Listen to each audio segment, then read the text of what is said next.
Y'all will start the synopses. If you'll pull out your handout for the first book, this one is called Sorry About That.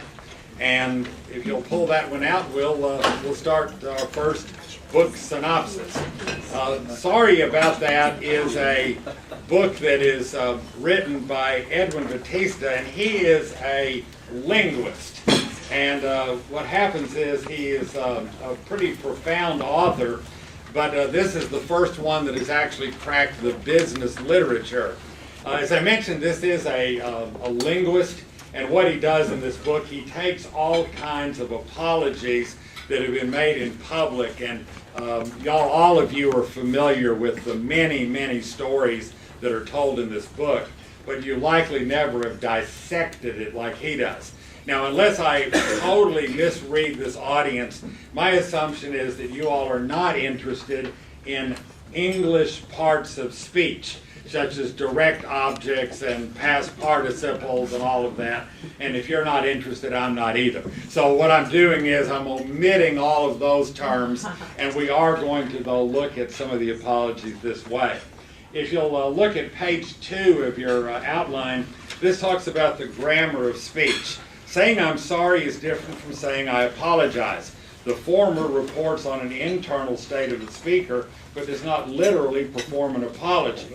By itself, the minimal report I'm sorry or the simple sorry doesn't tell us much. And in essence, what this book says about how you apologize, it really takes 4 steps, and I'll repeat these a little bit later. This is not in your handout, but what basically you do is you recognize that there's an offense, and second, you acknowledge the harm of that offense.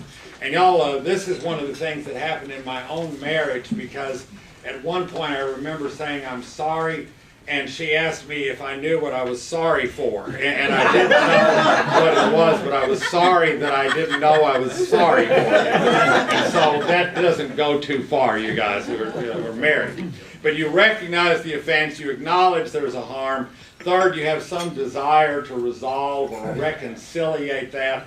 And then fourth, you certify that you have the ability to apologize, because some people apologize for other people or things or organizations that they don't have that ability to apologize for. They're not really an authorized spokesperson. And then also, are you going to do anything about it? And as all of you know, apologies are pretty hollow if you're not going to take any corrective action. If you repeat the mistake, you haven't learned anything. And so that follows through with that. So what you'll see in this book is basically the idea is you recognize the offense, you acknowledge the harm, you show a desire to resolve or reconciliate, and then you certify that you can apologize and take corrective action. We always look at some key quotes of the book to give you some flavor of the author's language. So if you'll turn to page 3 at the top, I'll do a couple of these. For a very minor offense, a jostle, spill, or burp, it is sufficient to view an apology as an isolated remedial exchange. I bump into you and say I'm sorry, and you acknowledge my apology.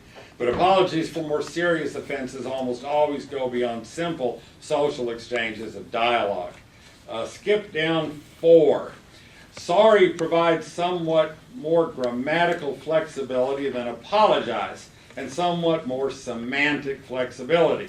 When a speaker says I'm sorry, he or she may be implying an apology or making a report. But it's a fascinating book. You won't feel sorry after you read it, but you will be better off after doing that. That's the book. Sorry About That. I hope you enjoyed that synopsis of that book.